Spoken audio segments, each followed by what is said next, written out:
The 3 minutes to the representative from New Mexico, Representative Stansbury. The gentlelady from New Mexico is recognized. Thank you, Mr. Speaker.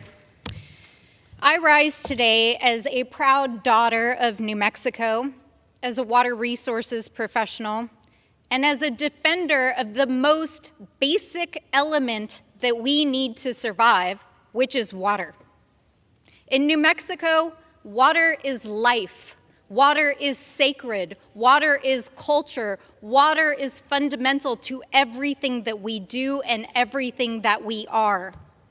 For years, our state and our country and our communities have ridden the roller coaster of regulatory rollbacks on the Clean Water Act. But I never could have imagined that in the year 2023, we'd be voting on a bill to gut the rule that protects our streams and rivers and our right to have clean water.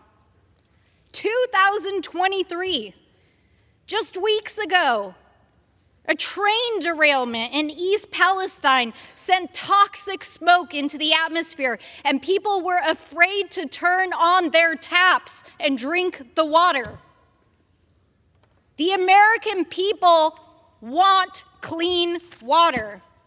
And yet, here we are, weeks later, being forced to take a vote on a bill that would gut a fundamental rule in how the Clean Water Act actually saves our lives. Water, the most basic element for how we survive as a species. The Clean Water Act was passed because rivers were on fire. In fact, in some of the districts that are members who are actually sponsoring this bill, where toxic waste was filled and sewage was filled in the waterways of these very districts, where children were being poisoned by toxins that were being put in the rivers. But yet, here we are, voting for a measure that would leave massive swaths of our waterways exposed, and particularly in New Mexico. We are talking about raw sewage, farm waste, chemicals being dumped in our arroyos and our wetlands. Let me ask the American people, is this what you want this body to be working on? Gutting the most basic foundation of the protection of our public health and our environment? No.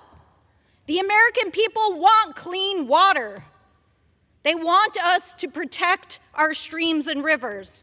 They want us to protect our farmers and ranchers. They want us to protect their families and their children. We cannot go back decades, as this measure would take us back. And we cannot gut this fundamental underlying environmental law that protects the health and safety of our communities. So wherever you live, whoever you represent, whatever you fight for, know what this bill is actually about. And I urge my colleagues to vote with clean water and vote against this measure. And I yield back.